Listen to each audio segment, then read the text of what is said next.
How to live on a tiny Japanese island. First, give up comfort, then convenience, then luxury, and wealth. Seems like a rough deal.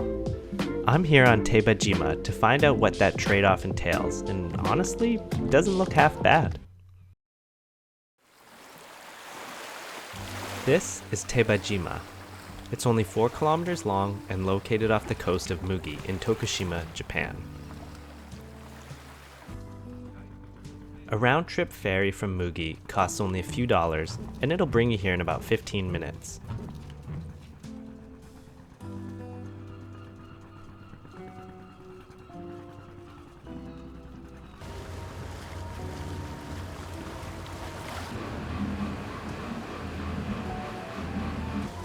There are no cars here, no convenience stores, and no shopping in general.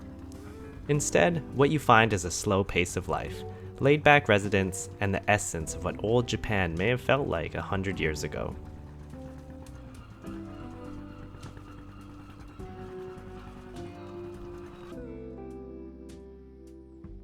The storm shutters, they fold down into benches, encouraging neighbors to linger and chat.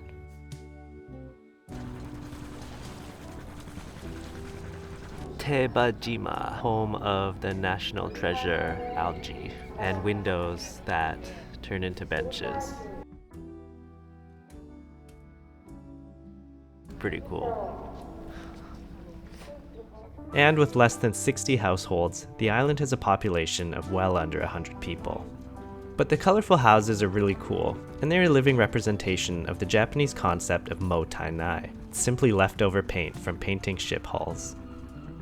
When not on the ocean, the fishermen and fisherwomen are busy cleaning their gear and preparing for the next catch.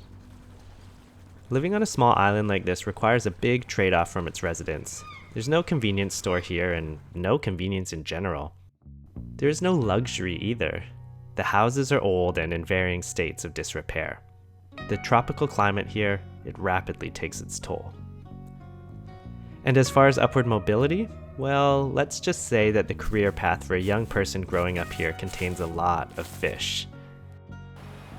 But with this trade-off comes something much more special, and in some ways, more valuable.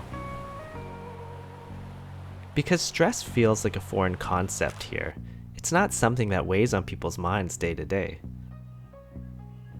And in a country where it's not unusual for people to literally work themselves to death, well, that's a refreshing change.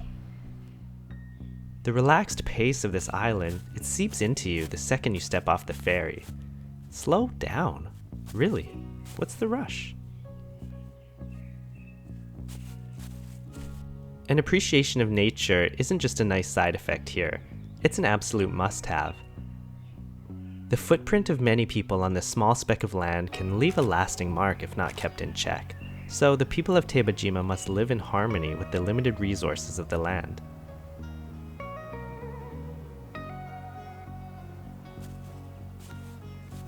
The elementary school here is closed, a common theme on these small islands.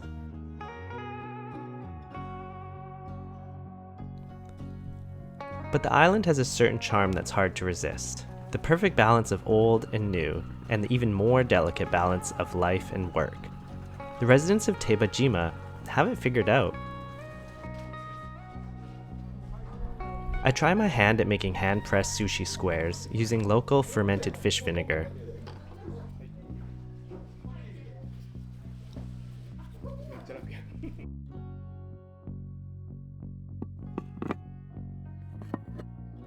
As expected, it's absolutely delicious, as is everything else here.